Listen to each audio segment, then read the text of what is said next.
Indo British advanced pain clinic నొప్పి మాయం surgery దూరం ఫర్ అపాయింట్మెంట్స్ 9155515563.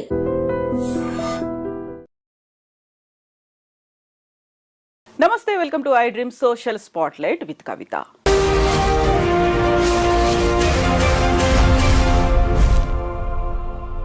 ఎన్నో పోరాటాలు, ఉద్యమాలు, సుప్రీంకోర్టు తీర్పుల తర్వాత కూడా సమాజంలో ట్రాన్స్జెండర్ పర్సన్స్ మీద ఇప్పటికీ వివక్ష కొనసాగుతూనే ఉంది. వారిని ఎలా ట్రీట్ చేయాలి అనే సంగతి పక్కన పెడితే కనీసం వారిని ఎలా సంబోధించాలి అనేటువంటి అవగాహన కూడా లేకుండా ప్రతిరోజు అవమానిస్తూనే ఉన్నారు. ఈ నేపథ్యంలోనే తెలంగాణ రాష్ట్ర ప్రభుత్వం ఒక చిన్న అడుగు ముందుకేసింది. ట్రాఫిక్ వాలంటీర్లుగా ట్రాన్స్జెండర్ పర్సన్స్ని నియమించింది. దాంతోపాటుగా వాళ్ళకి అపాయింట్మెంట్ ఆర్డర్స్ కూడా ఇవ్వబోతోంది. అయితే నిజంగా సమాజంలో రావాల్సినటువంటి మార్పు ఏంటి, ఏం కోరుకుంటున్నారు? మనతో పాటుగా ఉన్నారు ట్రాన్స్జెండర్ పర్సన్స్ యాక్టివిస్ట్ రచన ముద్రబోయిన గారు. రచన గారు నమస్కారం. సో మీరు కొన్నేళ్ల నుంచి చేస్తున్న పోరాటంలో కంప్లీట్గా ఒక అడుగు ముందుకు పడింది అనని నేను, ఒక చిన్న బేబీ స్టెప్, ఒక పాజిటివ్గా ఒకటి కనిపిస్తోంది. 44 మంది ట్రాన్స్జెండర్ పర్సన్స్ని ట్రాఫిక్ వాలంటీర్స్గా తెలంగాణ రాష్ట్ర ప్రభుత్వం గుర్తిస్తోంది. ఏమంటారు దీని గురించి? Thank you. ట్రాన్స్జెండర్ పర్సన్స్ అన్నారు మీరు. నిజంగానే మన సొసైటీలో చూస్తే ట్రాన్స్జెండర్స్, ట్రాన్స్ ఉమెన్, ట్రాన్స్ పర్సన్, లేకుంటే ట్రాన్స్ మెన్, ట్రాన్స్ పర్సన్ అనేది కూడా లేదు కదా. అంటే ట్రాన్స్జెండర్స్ అనేది ఒక మాట, ఒక పదం వాడుకలో ఉంది. బట్ అది అలా వాడకూడదని ఎప్పటి నుంచో చెప్తా ఉన్నాము.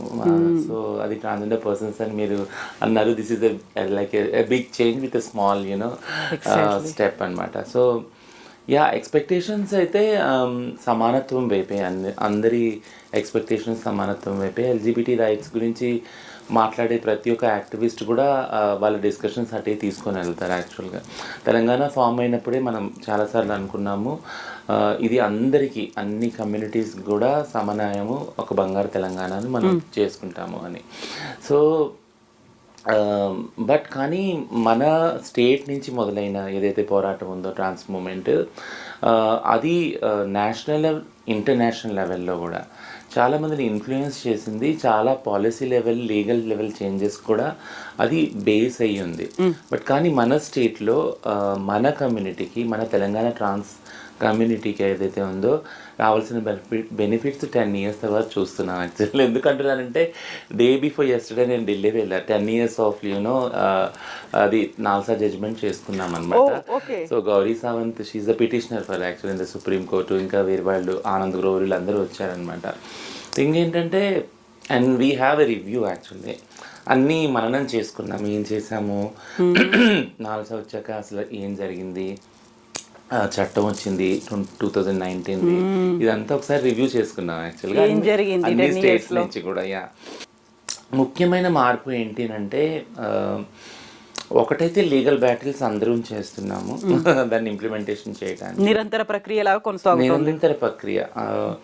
ఒక యాక్టివిస్ట్ చెప్తారు, అదే రోజు బాత్రూమ్కి వెళ్ళే ఏదైతే ఉందో, మనం మంచిలు తాగితే బాత్రూమ్కి వెళ్ళాల్సి వస్తుంది కదా, సేమ్ అట్లానే ప్రతిసారి ఆ ఇంప్లిమెంటేషన్ కోసం కోర్టుకే వెళ్ళాల్సి వస్తుంది. ఉదాహరణకి ఇదే తెలంగాణలో పోలీస్ రిక్రూట్మెంట్ కోసం ప్రాపర్ నోటిఫికేషన్ పడ్డప్పుడు అందులో ట్రాన్స్ కాలం లేదు, ట్రాన్స్ వాళ్ళకి ఇది లేదు, అట్లీస్ట్ అదర్స్ అనేది కూడా లేదా. 2014లోనే ఎప్పుడైతే జడ్జిమెంట్ వచ్చిందో అప్పుడు ఒక స్వాభిమాన సభ అని చేసుకున్నాం మన ధర్నా చౌక్లో. అప్పుడంతా కమ్యూనిటీతో పాటు అన్ని పోరాటాల వాళ్ళు, పీపుల్స్ మూవ్మెంట్స్ అందరూ వచ్చాము. అప్పుడు ఈటెల రాజేందర్ గారు ఉన్నారు, యాక్చువల్గా ఫైనాన్స్ మినిస్టర్. ఆయనకు ఒక రిప్రజెంటేషన్ ఇచ్చాము, ఇది ఇంప్లిమెంట్ చేయండి అని. ఆ ఇంప్లిమెంటేషన్, ఆ రిప్రజెంటేషన్లోనే ఒక లైన్ ఆయన చూశారు, అన్నీ చదువుకుంటా, సర్జరీస్ ఫ్రీగా ఇవ్వాలి. ఇదేంటమ్మా సర్జరీస్, ఇది ఎలాగా స్టేట్ స్పాన్సర్ చేస్తుంది అని అన్నారు అనమాట. లేదండి, ఇది సుప్రీంకోర్టు ఉత్తర్వు యాక్చువల్గా. సో ఇది కోర్టే చెప్తుంది, ఎందుకంటే ఇది నీడ్, ఇది రైట్ టు లైఫ్ కింద కోర్టు ట్రీట్ చేస్తుంది, ఇది ఒక కాన్స్టిట్యూషనల్ రైట్స్ ట్రాన్స్జెండర్ వాళ్ళదే అని చెప్పడం జరిగింది. సో అది మొదలుకొని ఇప్పుడు 10 years, నేను ఇప్పుడు చెప్తున్నా కదా, 10 years రివ్యూ చేసుకున్నప్పుడు we have gone through a longer journey. అదే అడగబోతున్నా, చాలా దూరం ప్రయాణించారా, అక్కడే ఉండిపోయారా అని. ప్రయాణించాం. ఇందాక చెప్తున్నాను కదా నేను, అంటే ఎలా అయితే నీళ్ళు తాగితే వాష్రూమ్కి వెళ్తారో అలాగా ప్రతిరోజు కోర్టుకి వెళ్ళాల్సి వస్తుంది ట్రాన్స్జెండర్ యాక్టివిస్టులు వాళ్ళ రైట్స్ కోసము, ట్రాన్స్జెండర్ కమ్యూనిటీ వాళ్ళ రైట్స్ కోసము. ఇదే తెలంగాణలో ఫస్ట్ నోటిఫికేషన్ పడినప్పుడు పోలీస్ వాళ్ళది 3rd కాలం లేదు, రిజర్వేషన్ లేదు ముఖ్యంగా. సో ఫస్ట్ రిజర్వేషన్ కోసం వెళ్ళాము. ఆ తర్వాత కొంతమంది అప్లై చేసి ఎగ్జామ్ రాసినాక వాళ్ళ ఫిజికల్ టెస్ట్లో కూడా మళ్ళీ కోర్టుకి వెళ్ళాం. అంటే ప్రతి ఒక్క స్టెప్లో కూడా కోర్టుకి వెళ్తూనే ఉన్నాం. ఇప్పుడు ఆడవారికి మగవారికి సమానంగా మా వాళ్ళు పరిగెత్తలేదు, మహిళలకి పురుషులకి సమానంగా. అందుకని అందులో సడలింపు కోసం కోర్టుకు వెళ్ళాం, కోర్టు ఉత్తర్వులు తీసుకొచ్చాం. ఇట్లా రోస్టర్ పాయింట్స్ కోసం మళ్ళీ కోర్టుకు వెళ్ళాం. ప్రతి ఒక్క స్టేజ్లో కూడా కోర్టుకు వెళ్ళి చేసే ఈ పోరాటంలో ఒక్కసారిగా గవర్నమెంట్ లేదు ఈ ట్రాఫిక్ వాలంటీర్ తీసుకుంటున్నారు అని డిక్లేర్ చేసినప్పుడు కూడా అందులో ఏం బేసిస్ మీద తీసుకోవాలి, ఎడ్యుకేషన్ క్వాలిఫికేషన్ ఎలా ఉండాలి, ఏం సడలింపు ఉండాలి ఫిజికల్ టెస్ట్కి, ఇవన్నీ ఆడవాళ్ళతో మగవాళ్ళతో ఇవన్నీ కూడా ఒక డిస్కషన్ చేశాకనే వచ్చింది. థింగ్ ఏంటంటే ఫస్ట్ గవర్నమెంట్ ఏదైతే కాంగ్రెస్ గవర్నమెంట్ ఉన్నప్పుడు ఫస్ట్ LGBTQI విషయాల మీద పనిచేద్దాం అనుకున్నప్పుడు మన్మోహన్ సింగ్ గారి ప్రభుత్వంలో ministry of social justice and empowerment concern department అయి ఉంటుంది, ట్రాన్స్జెండర్ వ్యక్తులకు సంబంధించిన నిర్ణయం తీసుకోవటం అయ్యింది. అప్పుడు మొదలుకొని ఆ డిపార్ట్మెంట్కి సంబంధించిన వాళ్ళు ఒక చట్టాన్ని తీసుకురావాలని నిరంతరం పనిచేస్తూ ఉన్నారు. గవర్నమెంట్ మారింది అయినా కానీ ఆ డిపార్ట్మెంట్కి ఆ రెస్పాన్సిబిలిటీ అలానే ఉంది. ఒక బ్యూటిఫుల్ థింగ్ ఏంటంటే ఇర్రెస్పెక్టివ్ ఆఫ్ పొలిటికల్ పార్టీస్ ఎవరు వచ్చినా కానీ ట్రాన్స్జెండర్ కమ్యూనిటీకి చెయ్యాలి, ఏదొకటి చెయ్యాలి అని ఒక డెడికేషన్ తోటి అందరూ ఉన్నారు. ఎందుకంటే ఆ ఎంపతి సింపతి అక్కడ వర్క్ చేసింది యాక్చువల్గా నాల్సా తర్వాత. సో మేము చెప్తా ఉన్నాం, మాకు చదివించండి, మాకు ఉద్యోగాలు ఇవ్వండి, వేరే వాళ్ళతో మేము చేస్తాం సమానంగా అన్న ఆ మాటను అంటే అది ఒకసారి ఒక రాత్రులు చెప్తే అందరికి అర్థం కాదు కదా. సో అది వేరువేరు విధాలుగా వేరువేరు ప్లాట్ఫామ్స్లో పని చేస్తూ చెప్పాల్సి వచ్చిన టైము అలా పని చేసుకుంటూ వచ్చాము కూడా యాక్చువల్గా. ఆ తర్వాత 2016లో బిల్లు వచ్చింది. ఆ బిల్లులో చాలా మటుకు లోటుపాట్లు ఉన్నాయి. దాన్ని కూడా మేము చేసాం, గవర్నమెంట్కి రిప్రజెంటేషన్ ఇచ్చాము. ఆ తర్వాత 2019లో యాక్ట్ వచ్చింది, తర్వాత రూల్స్ వచ్చినాయి, అందులో కూడా రిజర్వేషన్ లేదు యాక్చువల్లీ. సో కొన్ని స్టేట్ స్పెసిఫిక్గా రిజర్వేషన్స్ ప్రొవైడ్ చేశాయి, కొన్ని ఫెసిలిటీస్ వెల్ఫేర్ బోర్డ్ లాంటి ప్రొవైడ్ చేశాయి. గత ప్రభుత్వంలో కూడా వెల్ఫేర్ బోర్డ్ క్రియేట్ చేశారు, ఒక బడ్జెట్ అలొకేట్ చేశారు. బట్ ఎప్పటి నుంచి కూడా మేము అంటున్న ఈ డిమాండ్ ఏదైతే ఉందో ఎడ్యుకేషన్లో రిజర్వేషన్, హారిజాంటల్ రిజర్వేషన్ ఎడ్యుకేషన్లో జాబ్స్లో అన్నది ఇప్పుడు 10 years తర్వాత ఈ జాబ్స్ ఇది కూడా ఒక పైలట్ ప్రాజెక్ట్ అంటున్నారు. ఇప్పుడు చూడటానికి అట్లీస్ట్ ఐ అన్బిలీవబుల్ యాక్చువల్లీ ఇది అవుతుందా అనిపించింది. It's happening actually. సో ఇప్పుడు 44 మంది ట్రాఫిక్ వాలంటీర్స్గా సెలెక్ట్ అయిపోయారు. వాళ్ళు ఉద్యోగ బాధ్యతలు నిర్వహించబోతున్నారు అనుకున్నప్పుడు ఒక అమ్మయ్య అనే ఒక ఫీల్, ఇంతకాలం చేసిన పోరాటానికి కొంతమందికైనా వచ్చింది అని. బట్ ఇక్కడ రచన గారు మాట్లాడుకోవడానికి లెక్కలు అనేవి పక్కాగా ప్రతి రాష్ట్రం దగ్గర ఉన్నాయా? ఎంతమంది ట్రాన్స్జెండర్ పర్సన్స్ ఉన్నారు అనే లెక్కలు సెన్సెస్ అనేది 2011దే ఉంది. ఇంకా మనకి 5 lakhs చేంజ్ సంథింగ్ ఉంది దేశవ్యాప్తంగా. 5 lakhs విచ్ ఇస్ వెరీ చిన్న అమౌంట్. అది అంటే చిన్న నెంబర్స్ ఎందుకంటామంటే అది కూడా ఎట్లా చేస్తారు బేస్ అనేది కూడా తెలియదు అసలు. యాక్చువల్ 5 lakhs ఎలా అరైవ్ అయ్యారు సెన్సెస్లో కూడా తెలియదు. What is the procedure they followed అనేది. ఎందుకంటే చాలామందికి చాలాసార్లు చెప్పాను నేను, మేల్ ఫీమేల్ ట్రాన్స్ అనే 3 ఐడెంటిటీస్లో కూడా ఉంచుకోవచ్చు అని సుప్రీంకోర్టు చెప్పినప్పుడు చాలామంది మేల్లోనే ఉన్నారు, కొంతమంది ఫీమేల్గా ఉన్నారు, కొంతమంది చాలా తక్కువ మందికి ట్రాన్స్ అన్న ఐడెంటిటీ ఉంది. ఓటర్ కార్డ్ 2009 నుంచి స్టార్ట్ చేసినా కూడా. సో ఇది ఒక ప్రాబ్లంగా ఉంది. అట్లాంటి టైంలో 2009 నుంచి 11 తీసుకుంటే గ్యాప్, ఈ 2-3 ఏళ్ళ వ్యవధిలోనే సెన్సెస్ అయిపోయి ఒక 5 lakhs వచ్చేటప్పటికి that's not the proper number అనిపించింది. We have raised that issue on various platforms also. 2014 ఎప్పుడైతే తెలంగాణ స్టేట్ ఫామ్ అయిందో 2014లోనే నాల్సా జడ్జ్మెంట్ కూడా వచ్చింది. అప్పుడు సమగ్ర సర్వే కూడా అయింది, కుటుంబ సర్వే. ఆ నంబర్స్ మనకి తెలియదు. బట్ రీసెంట్గా మనకి అంటే చాలామంది RTI వేశారు, RTI ద్వారా నెంబర్స్ కూడా రాలేదు. టిస్ మధ్యలో ఒక సర్వే చేసింది, ఆ నెంబర్స్ కూడా రాలేదు. బట్ ఇప్పుడు we have the numbers. 2014 numbers 59,000 చిల్లర సంథింగ్. సో అన్డివైడెడ్ ఏపీలో 46,000 నెంబర్స్ ఉన్నాయి, అంటే 5011 సెన్సెస్ ప్రకారం. బట్ 2014 సర్వే ప్రకారం ఇప్పుడు మన దగ్గర ఉంది only Telangana 59,000 actually. 59,000 transgender persons తెలంగాణలో తెలంగాణ ఉన్నారు. వ్యాప్తంగా ఉన్నారు. బట్ ఇప్పుడు మళ్ళీ కాస్ట్ సర్వే అవుతుంది కాబట్టి ఇందులో కూడా పెరగచ్చు లేదా అదే నెంబర్ రావచ్చు, ఉంటుంది అనేది మనకు క్లియర్ గా వస్తుంది, కాస్ట్ ప్రకారం కూడా వస్తుంది. సో డిస్ట్రిక్ట్ వైజ్ గా కూడా ఈ స్ప్లిట్ ఉంది. ఇప్పుడు మన దగ్గర గవర్నమెంట్ దగ్గర కూడా డిపార్ట్మెంట్ ఫామ్ అయింది కాబట్టి డిపార్ట్మెంట్ దగ్గర కూడా ఉంది. ఇప్పుడు మీరు 59,000 తెలంగాణ అని చెప్పారు. ట్రాన్స్జెండర్ పర్సన్స్ కి సంబంధించి వాళ్ళని రిక్రూట్ చేసుకుంటున్నారు అన్నప్పుడు పేపర్స్ గూగుల్ చేసి నేను చూసినప్పుడు వచ్చినటువంటి నెంబర్ తెలంగాణ వ్యాప్తంగా 3,000 మంది ట్రాన్స్జెండర్ పర్సన్స్ ఉన్నారు. అందులో హైదరాబాద్లో 1,000 to 1,500. నోవే నియర్ కదా మీరు చెప్పింది. 59,000 అంటే 3,000 ఎక్కడుంది అసలు? ఏ లెక్క ఇది? సో ఇది ఈ నెంబర్స్ కూడా కోవిడ్లప్పుడు బహుశా ఈ నెంబర్స్ మీరు చూసింది దొరుకుండొచ్చు. ఒక 3,000 అన్నది కోవిడ్లో చాలామంది బయటికి రాలేదు. కోవిడ్లో మీరు చూసే ఉంటారు, అంటే ఏదైతే మెట్రో స్తంభాలు ఉన్నాయో అక్కడ చాలామంది రాశారు వెళ్ళి ట్రాన్స్జెండర్ వ్యక్తుల ద్వారా కోవిడ్ ప్రబలుతుంది అనేసి కొన్ని దుష్ప్రచారం చేశారు. అది ఇంకొకటి, కోవిడ్లో బయటికి వెళ్ళే వాతావరణమే లేదు కదా. ట్రాన్స్జెండర్ వాళ్ళు భిక్షాటం చేయాలన్నా సెక్స్ వర్క్ చేయాలన్నా బయటికి వెళ్ళేదే లేదు, అంతా లాకప్ అయి ఉంది యాక్చువల్గా. సో మేమే వాళ్ళ ఇళ్ళకి వెళ్ళి గ్రాసరీస్ అవన్నీ ఇచ్చాము. సో అప్పుడు బయటికి వచ్చిన వాళ్ళు ఆన్ ఐడి కార్డ్స్ ఉన్న వాళ్ళకి ఏదైతే హెల్ప్ చేసామో ఆ నెంబర్ తీసుకున్నా కానీ విత్ ఇన్ సిటీ 3,000 మంది రీచ్ అవుట్ అయ్యాం. విత్ ఇన్ సిటీ అంటే హైదరాబాద్ సికింద్రాబాద్ అవుట్స్కట్స్ అన్ని కలిపి 3,000 మంది ఓన్లీ రీచ్ అవుట్ అయ్యారు వాళ్ళు కోవిడ్ ద్వారా, హెల్ప్ ద్వారా. అది కాదు ఇంకా తెలంగాణ వ్యాప్తంగా ఒక 8,000 మెంబర్స్ని రీచ్ అవుట్ అయ్యాం. సో మీరు అంటే ర్యాండమ్గా ఎక్కడో ఏదో నెంబరు గూగుల్లో వచ్చి ఉంటుంది. అంటే ప్రముఖ దినపత్రికల్లో కూడా వచ్చినటువంటి నెంబర్ రాష్ట్ర వ్యాప్తంగా 3,000 ఉన్నారు, హైదరాబాద్లో 1,000 నుంచి 1,500 మధ్యలో. బట్ ఇప్పుడు అఫీషియల్ గా మనకి నెంబర్ అవైలబుల్ గా ఉంది, డిపార్ట్మెంట్ దగ్గర ఉంది. అది 59,000. ఇప్పుడు సర్వే ద్వారా ఇంకా అది పెరగచ్చు. ఇప్పుడు మీరు ఒక మాట అన్నారు, కరోనా టైంలో వాళ్ళకి గ్రాసరీస్ మేము డిస్ట్రిబ్యూట్ చేశామని. స్టిల్ అదే పరిస్థితి ఉన్నట్టుంది. మీరు ఇప్పుడు ఈ ఇంటర్వ్యూ తర్వాత వెళ్తోంది కూడా గ్రాసరీస్ డిస్ట్రిబ్యూషన్ దానికే వెళ్తున్నారు కదా, ఎందుకు ఆ పరిస్థితి ఉంది? ఇంకా పేదరికం అనేది ఎప్పటికీ ఉంది ట్రాన్స్జెండర్ కమ్యూనిటీలో. అది చాలా మందికి అర్థం కాదు. చాలా మంది ఏమనుకుంటారంటే వీళ్ళ దగ్గర డబ్బులు ఉంటాయి కదా ఎప్పుడు అనుకుంటారు. బెదిరించో భయపెట్టో లేదా మనం వాళ్ళకి సరిపోము, వాళ్ళు 1,000-2,000 సంపాదిస్తారు, 3,000 సంపాదిస్తారు, ఇట్లాంటి వాళ్ళ దగ్గర నగలు ఉన్నాయి, ఎప్పుడు నగలు వేసుకొని తిరుగుతారు. ఇవన్నీ కూడా కొన్ని మిత్స్ అండ్ మిస్కాన్సెప్షన్స్ సమాజంలో ఉన్నాయి. అంటే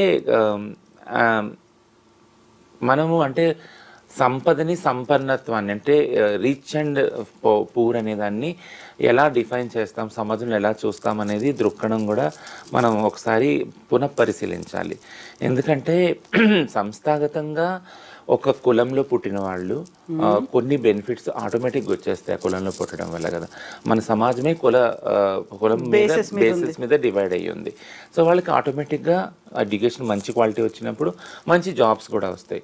జాబ్ ఇంట్రెస్ట్ లేని వాళ్ళకి కొన్ని వ్యాపారాలు ఉన్నాయి కదా, కంపెనీస్ కానీ అవి కానీ ఇవి కానీ. సో ఈ కులంలో ఇర్రెస్పెక్టివ్ ఆఫ్ ఉన్నత కులంలో, సంపన్న కులంలో పుట్టిన, లేని నిరుపేద కులంలో, అంటరానితనం ప్రబలి ఉన్న ఒక కులంలో పుట్టిన, యాక్చువల్గా ఏ కులంలో పుట్టినా ట్రాన్స్జెండర్ వాళ్ళు వెలివేతకు గురవుతారు కదా. ఎందుకంటే ఫ్యామిలీలోనే ఉంచుకోరు, అది ఏ కులమైనా కానీ చిన్న చూపు అక్కడే ఉంటుంది. పైగా చిన్న చూపు కులాన్ని బట్టి కూడా నేర్పుతారనమాట. అంటే మీరు కులాన్ని బయటకు చెప్పుకోవద్దు. చిన్న కులాల్లో అయితే ఇళ్లలో ముందే చెప్పి పంపిస్తారు, ఏంటంటే మనం ఈ కులం అని చెప్పుకోవద్దు, మన చిన్న కులం అని. సో దానివల్ల వాళ్ళ సెల్ఫ్ కాన్ఫిడెన్స్ కూడా చాలా తక్కువ ఉంటుంది. అందుకే కదా కుల పోరాటం అనేది ఎక్కడ వచ్చింది అంటే మేము ప్రౌడ్గా ఫీల్ అవుతున్నా ఒక కులానికి ఒక ప్రైడ్ ఉంది అని చెప్పుకోవటానికి కుల పోరాటాలు వచ్చినాయి కదా.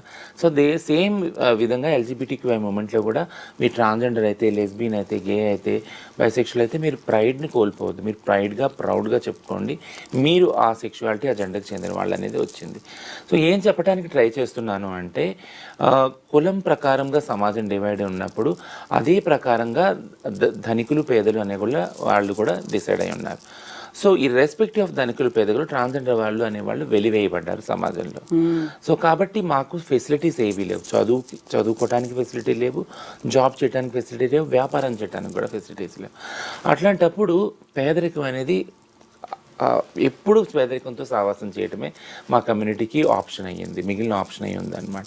సో ఇప్పుడు ఏదైతే సమాజంలో అనుకుంటున్నారు వీళ్ళ దగ్గర డబ్బులు ఉంటాయి, వీళ్ళు రోజుకి 2,000-3,000 సంపాదిస్తారు, లేదా వీళ్ళు నగలు ఉంటాయి అనేదంటే ఒక తాత్కాలికమైన ఒక ఇంప్రెషన్ అది మాత్రమే. ఎందుకంటే మా దగ్గర ఉన్నది అంతా కూడా ఒక లిక్విడ్ రూపంలోనే ఉంటుంది. ఎప్పుడైతే మాకు ఆధార్ కార్డు లేదో, బ్యాంక్ అకౌంట్ లేదు, పైసలు ఎక్కడ దాచుకుంటాం యాక్చువల్ కదా. మా దగ్గర పాన్ కార్డు లేనప్పుడు నగలు ఎక్కడ కొంటాం యాక్చువల్గా, కొన్నా కానీ మాకు సొంత ఇల్లు లేనప్పుడు ఎక్కడ దాచుకుంటాం.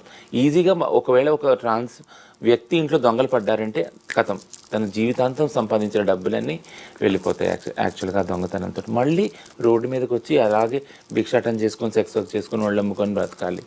సో థింగ్ ఏంటంటే ఎందుకు చెప్తానంటే పేదరికం అనేది ఎప్పుడు ఉండటం వల్ల ఏదైతే బేసిక్ అవసరాలు ఉన్నాయి, తిండి, బట్ట, వసతులు అంటే గృహం కదా, రోటీ, కపడా, మకాన్, ఇవి ఖచ్చితంగా మా వాళ్ళకి ఎప్పుడు నిత్యావసరాలుగా ఉన్నాయి. ఎప్పుడు దానికి సంబంధించిన డిమాండ్ ఎప్పుడు కూడా ఆ కమ్యూనిటీలో ఉంది, ఎందుకంటే పేదరికం ఎప్పుడు ఉంది కాబట్టి. సో ఇప్పుడు మీరు చెప్పిన మాట ఆధార్ కార్డు లేదు, పాన్ కార్డు లేదు, ఇప్పటికీ ఎవరికి లేదా? మీకుందా?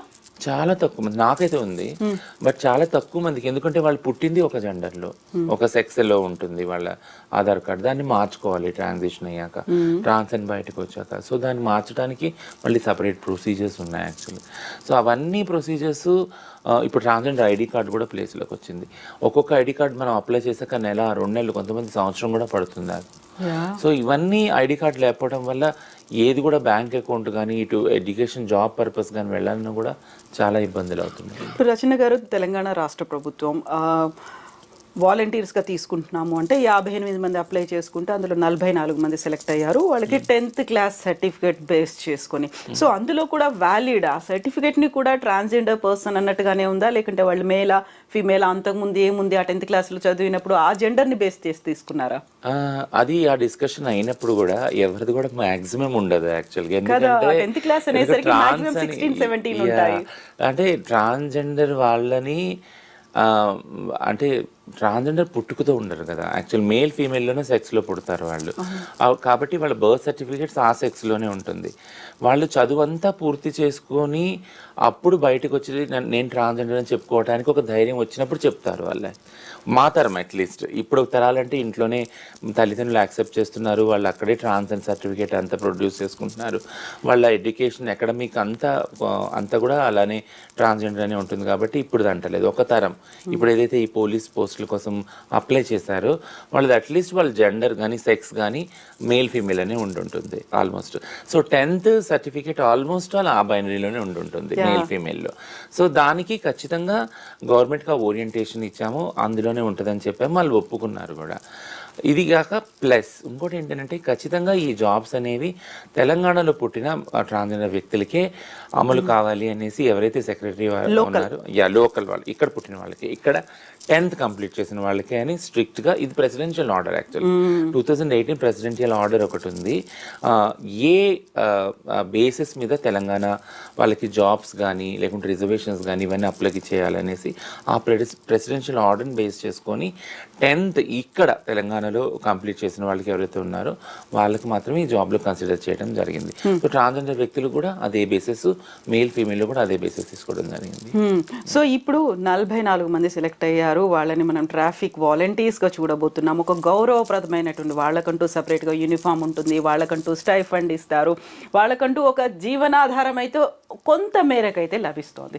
బట్ వాట్ అబౌట్ మీరు చెప్పినటువంటి 59,000లో ఇది 0.1% కూడా కాదు, అంతే కదా? సో మిగతా వాళ్ళకి సంబంధించి జీవనాధారం అనుకున్నప్పుడు వాళ్ళు బెగ్ చేస్తున్నారా, లేకపోతే ఇప్పటికీ కూడా సెక్స్ వర్క్లో ఉన్నారా అనుకున్నప్పుడు ఇంకో రకమైనది కనిపిస్తోంది. వాళ్ళు ఏంటంటే ఆల్మోస్ట్ ఒక ఎక్స్టార్షన్ లాంటి పని. ఇప్పుడు మనకి ఫంక్షన్స్ అవుతున్నాయి, పెళ్ళిళ్ళు అవుతున్నాయి, లేకుంటే ఇంకోటి ఏదో గృహప్రవేశాలు ఇలాంటివి ఉన్నాయి, ఆ టైంలో వెళ్తున్నారు, వెళ్ళి బెదిరిస్తున్నారు అనేది. వెరీ రీసెంట్గా అదే తెలంగాణ రాష్ట్ర పోలీసులు 8 మందిని పట్టుకున్నారు కదా. సో దాన్ని ఏ రకంగా చూస్తారు మీరు అసలు? యాక్చువల్గా ఆ మార్పు అనేది ఎందుకు వచ్చింది, ఎలా మార్పు రావాలంటారు మళ్ళీ? సో ఈ క్వశ్చన్ ప్రతిసారి ప్రతి ఇంటర్వ్యూలో ఫేస్ చేస్తాను నేను. బట్ కానీ ఈ పోలీసు పోస్టులు ఇచ్చేది కూడా ఒక చిన్న ఎక్స్పీరియన్స్ షేర్ చేసుకుంటాను. చాలా ఇంట్రెస్టింగ్ ఎక్స్పీరియన్స్ అది. రీసెంట్గా రాహుల్ గాంధీ గారు ఈ కుల సర్వే గురించి వచ్చినప్పుడు సివిల్ సొసైటీ రిప్రజెంటేషన్ ప్రకారంగా సీఎం గారు కూడా ఉన్నారు అండ్ డిప్యూటీ సీఎం గారు అందరూ స్టేజ్ మీద ఉన్నారు. నేను, సుజాత సూర్యపల్లి, శాంతా సిన్హా మేమందరం కూడా మేము మా కమ్యూనిటీస్ని రిప్రజెంట్ చేసుకుంటా మాట్లాడినప్పుడు నా వంతు వచ్చినప్పుడు నేను లేచి ధన్యవాదాలండి, ఫస్ట్ స్కీమే మహాలక్ష్మి స్కీమ్ ఇచ్చారు, చాలా థ్యాంక్స్, మా వాళ్ళు ఇప్పుడు ఫ్రీగా ట్రావెల్ చేస్తున్నారు, నెక్స్ట్ బహుశా 33 జిల్లాల్లో కూడా free transgender clinics government clinics ఇస్తారు, బహుశా ఈ రెండింటికి చాలా చాలా ధన్యవాదాలు, మీ గవర్నమెంట్ మా కమ్యూనిటీకి చాలా చేస్తున్నారని కూర్చుండిపోతే వెంటనే సీఎం గారు మైక్ ఇమ్మని చెప్పి మైక్ తీసుకున్నారు. రచన గారు ట్రాఫిక్ వాలంటీర్స్గా నోటిఫికేషన్ నెక్స్ట్ వీక్లో రిలీజ్ అవుతుంది, అది కూడా ఉందండి. ఐ ఫెల్ సో హ్యాపీ, ఎందుకంటే నేను అంటే నా మైండ్లో అది లేదు యాక్చువల్గా, అంటే ఇది జరుగుతుంది అని చాలామంది అడిగారు దాని గురించి. మా వాళ్ళు కమ్యూనిటీ ఫస్ట్ టైం పబ్లిక్గా స్టేట్మెంట్ ఇచ్చినప్పుడు మా వాళ్ళు కాల్ చేసి ఎలా చేసుకోవాలి, ఎట్లా అప్లై చేసుకోవాలి ఇవన్నీ అడిగాను. చాలా ర్యాండమ్గా అడిగినప్పుడు నాకు కూడా తెలియదు, ప్రొసీజర్స్ బహుశా చెప్తా అనుకుంటే ఏ డిపార్ట్మెంట్ డీల్ చేస్తుందో కూడా తెలియదు. అప్పుడు సీఎం గారు ఆ మాట చెప్పినప్పుడు ఐ ఫీల్ మళ్ళీ లేసి థ్యాంక్ యూ సార్, మర్చిపోయాను, సారీ అనేసి నేను కూర్చున్నానండి.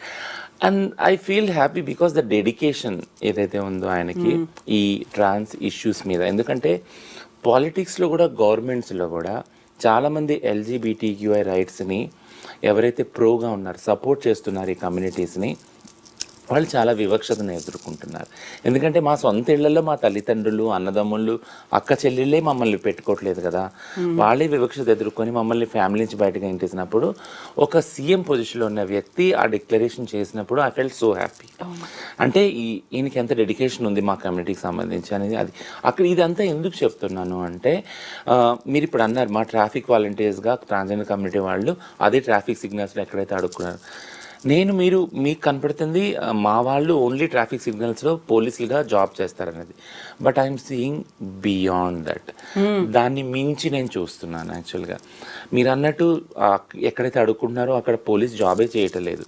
ప్రతిసారి ప్రతి వ్యక్తి ప్రతిరోజు లేచి బయటకు వెళ్ళినప్పుడు వాళ్ళు చూసినప్పుడు ఒక కాన్ఫిడెన్స్, ఒక హోప్, అన్నిటి మించి హోప్ ఏంటంటే వీళ్ళు కూడా మారుతారు, వీళ్ళు కూడా చేస్తారు, వీళ్ళు కూడా జాబులు చేయగలుగుతారు, సమాజంలో ఒక భాగము, ఒక బాధ్యతాయుతంగా ఉండగలుగుతారు అనే నమ్మకం ప్రజలకి ఏర్పడుతుంది యాక్చువల్గా. సో ఈ విషయంలో Telangana I think like it will prove, ఎందుకంటే మిగిలిన స్టేట్స్లో నేను అబ్జర్వ్ చేస్తున్నాను, జాబ్స్ ఇస్తాను అన్నప్పుడు తమిళనాడులో కానీ, ఛత్తీస్గఢ్లో కానీ, ఇంకా వేరే వేరే రాష్ట్రాల్లో ఎవరు కమ్యూనిటీ ముందుకు రాలేదు. మీరు ఇప్పుడు చెప్పారు 58 మెంబర్స్, ఆ జాబ్ వచ్చినప్పుడు నాకే భయంగా ఉంది, నిజంగా వస్తారా మా వాళ్ళు చేస్తారా అన్నప్పుడు 58 మెంబర్స్ని చూసినప్పుడు మేము వీఆర్ కోఆర్డినేటెడ్ లైక్ సిరీస్ తీసుకోవడం అదంతా చాలా 2 రోజుల్లో చాలా ఫుల్ స్మూత్గా అయింది, చాలా ప్రెషర్ మీద అయింది యాక్చువల్గా. వాళ్ళ సర్టిఫికేట్స్ అవన్నీ కలెక్ట్ చేయడం, వాళ్ళని పంపడం, పలానా చోట గోషామహల్లో అవుతుంది వెళ్ళండి మీకు ఈ ఫిజికల్ టెస్ట్ ఇవన్నీ. బట్ ఆ ప్రెషర్లో కూడా వీ ఎంజాయ్డ్ ఏ లాట్, ఎందుకంటే we're doing this, we're creating history యాక్చువల్గా. సీఎం గారు నిర్ణయం తీసుకున్నారు అండ్ వీఆర్ డూయింగ్ దిస్ అనేది ఒక హ్యాపీగా ఫీల్ అయ్యాము. ఇమీడియట్ గా within 5 days actually, you won't believe. అయితే 58 మంది వచ్చారు, 44 మంది 21 trans men, 23 trans women, and we look to them. అండ్ ఇప్పుడు వాళ్ళు చూస్తుంటే ట్రైనింగ్ లో కూడా వాళ్ళు షేర్ చేస్తున్నారు వాళ్ళ ఎక్స్పీరియన్సెస్, ఈ రోజు ఇదైంది some photographs. I feel so happy. నేను అనేది అంతే, పబ్లిక్లో ఒక కాన్ఫిడెన్స్ వస్తుంది వీళ్ళు చేస్తారు అని. ఈ 6 months పైలట్ ప్రాజెక్ట్ ఏదైతే ఉందో ఇది కన్నా సక్సెస్ అయితే, మీరు అన్నారు 59,000 ఉన్నారు కదా, ఆ బేసిస్ మీద మొత్తం స్టేట్, తెలంగాణ స్టేట్ అంతా స్కేల్ అప్ చేస్తారు దీని ఎంత రిజర్వేషన్ రావాలని. 1% రిజర్వేషన్ ఆల్రెడీ కన్సిడరేషన్లో ఉంది. What I mean to say అంటే, పబ్లిక్కి ఒక భరోసా రావాలి వీళ్ళు పనిచేస్తారు అని, మా కమ్యూనిటీ కూడా భరోసా రావాలి గవర్నమెంట్ మాకు హెల్ప్ చేస్తుంది అని. సో మీరు అన్నది ఏదైతే ఈ క్రైమ్ ఉందో భిక్షాటనలో కానీ, సెక్స్ వర్క్లో కానీ, అది ఒక్క రోజులో వచ్చింది కాదు. మేము ఎన్నో రకాలుగా చెప్తున్నాం, మా కమ్యూనిటీ పాపులేషన్ పెరిగింది, భిక్షాటనకు వెళ్ళినా లేదా సెక్స్ వర్క్ వెళ్ళినా వచ్చే రీసోర్స్ చాలా తక్కువైపోయినాయి యాక్చువల్లీ. సో ఏ రిసోర్స్ మీద బతకాలి unless until we have various choices కదా. భిక్షాటన సెక్స్ వర్క్ చాయిస్గానే ఉంది, అది ఆల్ టైమ్ చాయిస్. ఇది కాకుండా ఇప్పుడు గవర్నమెంట్ ట్రాఫిక్ వాలంటీర్స్ ఇచ్చారు, అలానే ఈ 33 జిల్లాల్లో కౌన్సిలర్స్, కమ్యూనిటీ ఛాంపియన్స్ని ఇచ్చారు. గ్రాడ్యువల్గా వీఆర్ ప్రోగ్రెసింగ్. నేను చెప్పను ఒక్క రోజులో రోమ్ వాజ్ నాట్ బిల్టప్ కదా, ఒక్క రోజులో రోమ్ని కట్టలేదు. బట్ ఈ బేబీ స్టెప్స్ ఏదైతే ఉన్నాయో అది పబ్లిక్కి, గవర్నమెంట్స్కి ఒక కాన్ఫిడెన్స్ క్రియేట్ చేస్తుంది, కమ్యూనిటీకి కూడా ఒక కాన్ఫిడెన్స్ క్రియేట్ చేస్తుంది. ఖచ్చితంగా మా లైఫ్స్ మారుతాయని నువ్వు డెఫినెట్లీ మేక్ ఏ చేంజ్ అండి.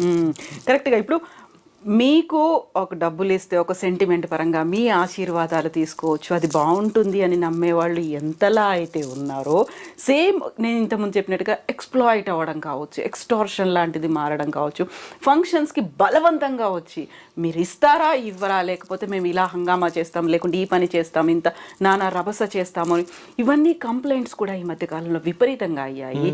పోలీసులు కూడా అరెస్ట్ చేశారు. సో వీళ్ళు ఇలా చేశారు, ఒకదానికి వెళ్ళి 80,000 డిమాండ్ చేస్తున్నారు, లేకపోతే వాళ్ళు 50,000 ఇచ్చినా సాటిస్ఫై అవ్వట్లేదు, ఇలాంటివి ఉన్నాయి. దాని మీద విపరీతమైన కంప్లైంట్స్ ఈ మధ్యన పెరుగుతున్నాయి. కాబట్టి సో వాళ్ళకి ఏం చెప్తారు, ఏం జరగాలంటారు మార్పు అనేది? అక్కడ కూడా నిన్ననే తెలంగాణ పోలీస్ ఒక ఆర్డర్ ఇష్యూ చేశారు. ఏంటంటే ఎవరైనా ఇచ్చినా కానీ ట్రాన్స్జెండర్ వాళ్ళకి క్రిమినలైజ్. సో నేను తప్పని అన్నాను, ఎందుకంటే అన్ని విధాలుగా తెలంగాణ పోలీస్ ట్రై చేస్తున్నారు. ఏంటి అంటే ఇక్కడున్న ఏదైతే న్యూసెన్స్ ఉందో, ఏదైతే క్రైమ్ ఉందో దాన్ని మినిమైజ్ చేయడానికి. యాజ్ ఇట్ ఈజ్ ట్రాన్స్జెండర్ వాళ్ళకి హాని చేయాలని ఎవరికీ ఉండదు సమాజంలో. సో బట్ వీళ్ళు హాని చేస్తున్నారు, మనం వేరే దారులు తొక్కుదామని ట్రాన్స్జెండర్ కమ్యూనిటీకి కూడా ఉండదు. సో వాళ్ళు ఏంటంటే మా కమ్యూనిటీ ఆ పొజిషన్లో, ఎందుకంటే వాళ్ళకి ఏం రిసోర్స్ లేక ఆ దారులు పట్టుకుంటున్నారు.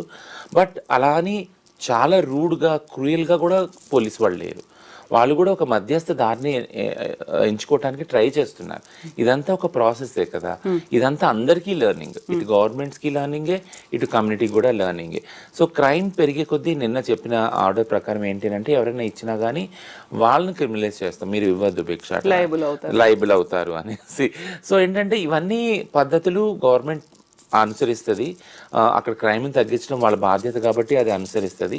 బట్ క్రైమ్ ఎలా తగ్గాలి, వితిన్ కమ్యూనిటీ కూడా ఒక సిస్టమ్స్ పెట్టుకోవాలి, సెటప్స్ పెట్టుకోవాలి. సిస్టమ్స్ ఉన్నప్పుడు, అంటే మీరు ఇప్పుడు అన్నారు కదా, ఎప్పుడు దాకా అయితే మా దీవెన మీద ఒక నమ్మకం ఉంటుందో పబ్లిక్లో, అప్పటి వరకు ఆ బధాయి అనేది సిస్టమ్ ఏదైతే ఉందో అది జరుగుతూనే ఉంటుంది. అది ఉన్నంతకాలం మా కమ్యూనిటీకి అదొక సోర్స్ ఆఫ్ లైవ్లీహుడ్గానే ఉంటానే ఉంటుంది.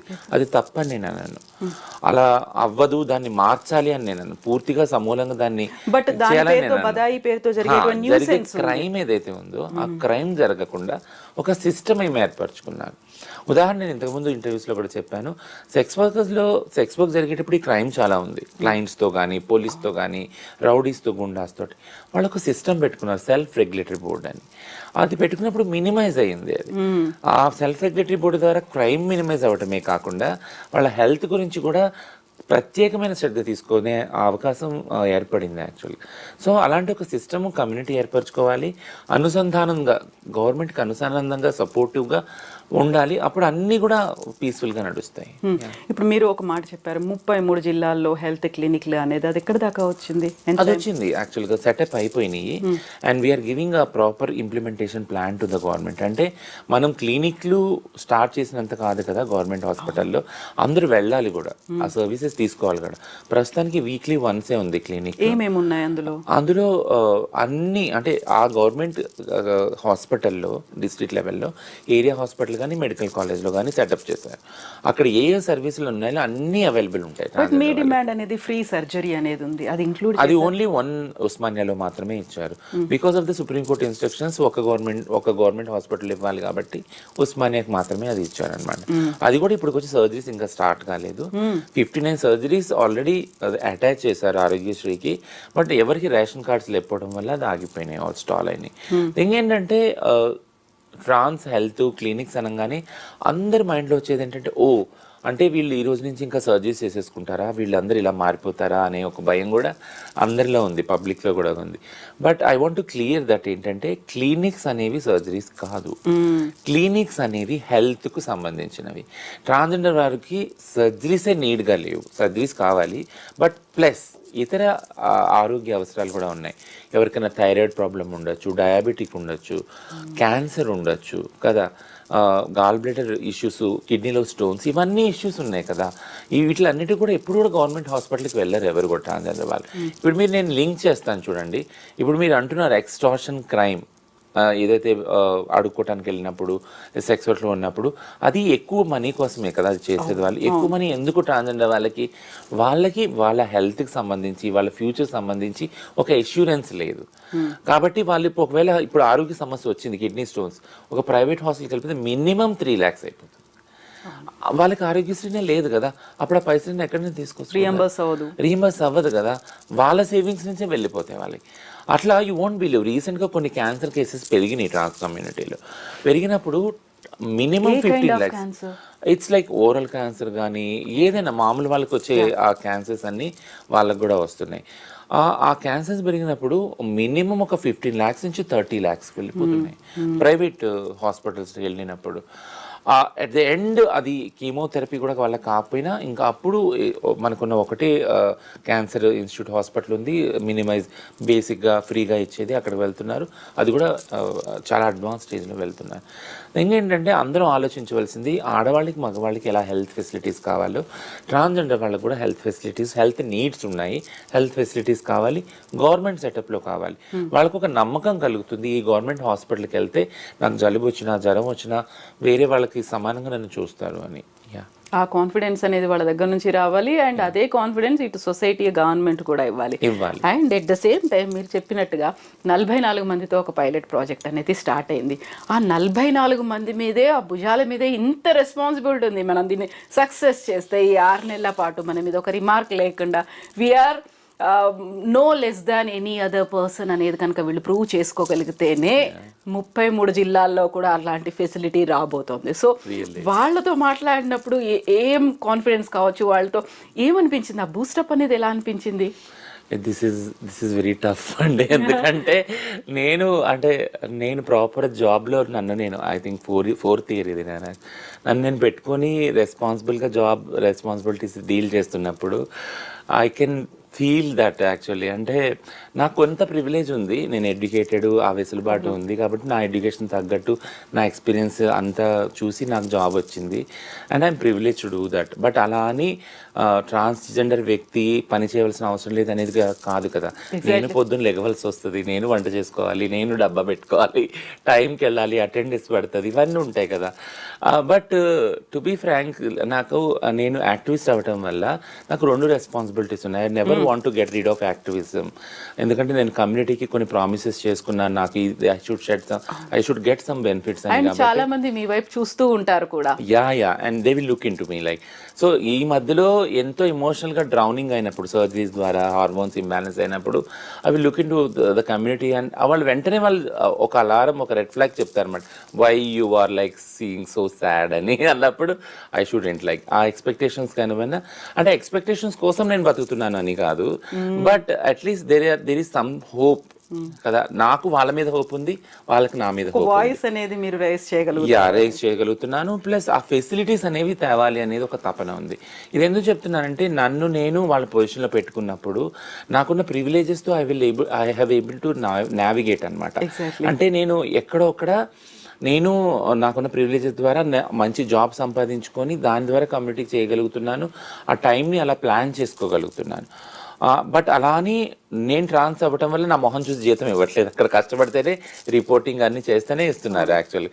అదే పరిస్థితిలో ఈ 44 మందిని నేను చూశాను యాక్చువల్గా. ఇలాంటి సేమ్ రెస్పాన్సిబిలిటీ ఈ 44 భుజస్కంధాల మీద కూడా ఉంటుంది ట్రాన్స్ వాళ్ళ మీద. పొద్దున్నే లేవాలి, టైంకి పోవాలి, అక్కడ పైగా ట్రాఫిక్ వాలంటీర్స్ అంటే డ్యూటీ టైంకి ఉండాలి. ఇప్పుడు ట్రైనింగ్లో ఉన్నారు, today is the last day, ఈరోజు ట్రైనింగ్ అయిపోగానే ఆర్డర్స్ తీసుకుంటారు. సో వాళ్ళ పర్సనల్ లైఫ్ని బ్యాలెన్స్ చేసుకోవాలి, వాళ్ళ food habits, life cycle, daily రొటీన్ని అంతా బ్యాలెన్స్ చేసుకోవాలి. మొన్నటి దాకా గబగబా తయారై భిక్షాటన సెక్స్ వర్క్ వెళ్ళే వాళ్ళు ఇప్పుడు కంప్లీట్ డిఫరెంట్గా ఇక్కడికి వచ్చి ఇంకో రోల్లో కనిపించి వాళ్ళు ఒక డిసిప్లిన్ ప్రొసీజర్లో పెట్టుకోవాలి. అది ఎవరికి చెప్పినా ఎవరు చెప్పవలసిన అవసరం లేదు యాక్చువల్గా. వాళ్ళకి ఏంటంటే ఒకలాంటి హ్యాపీనెస్ ఉంది, ఆ హ్యాపీనెస్ విల్ డ్రైవ్ దెమ్. వాళ్ళకి లోపల నేను పోలీస్ వాలంటీర్ని, నేను ఒక గవర్నమెంట్ ఒక పోస్ట్లో ఉన్నాను, బాధ్యతమైన పోస్ట్లో ఉన్నాను కాబట్టి నన్ను నేను క్యారీ చేసుకోవాలనేది ఆ డ్రైవ్ తీసుకొని వెళ్తుంది. అండ్ ఐఎమ్ రెగ్యులర్గా స్క్రీనింగ్. నేను వాళ్ళతో ఎవరితో మాట్లాడలేదు, but I'm looking in to their post, వాళ్ళ వాట్సాప్ స్టేటస్లు కానీ వాళ్ళ ఇన్స్టా పోస్టులు చూస్తాను. I feel so happy. ఇంకోటి ఏంటంటే వీళ్ళందరూ ఒక చోటే ఉన్నారు కదా ట్రైనింగ్లో. అండ్ వాళ్ళందరూ ఒక గ్రూప్గా వాళ్ళు చూసినప్పుడు I feel so happy. They are all like you know sharing చేసుకుంటున్నారు ఒకరికొకళ్ళ concern, and they will be responsible and government servants at the end. So I can see that ఒక హ్యాపీనెస్ అనేది మీ కళ్ళలో కనిపిస్తుంది. ఆ ప్రౌడ్ మూమెంట్స్ అనేవి ఉంటాయి, వాళ్ళు షేర్ చేసుకునేటువంటి ఒక గోల్డెన్ మెమరీస్ అనేవి ఉంటాయి కదా. మాకంటూ ఒక మంచి గౌరవప్రదమైనటువంటి బాధ్యత, ఉద్యోగం, జీవితం రాబోతోంది అనే ఒక కాన్ఫిడెన్స్ అనేది ఉంటుంది. రచన గారు, thank you so much. Just keep up the spirit, fight చేస్తూనే ఉండండి. బికాస్ ఎందుకంటే చాలా మంది మీ వైపు చూస్తూ ఉన్నారు, మీరున్నారనేటువంటి ఒక కాన్ఫిడెన్స్ వాళ్ళకు కూడా ఉంది. కాబట్టి జస్ట్ ట్రాన్స్జెండర్ పర్సన్స్ కోసం, at the same time society కోసం కూడా ఇలాగే ఫైట్ చేయండి. Sure, definitely. Thank you so much. Thank you.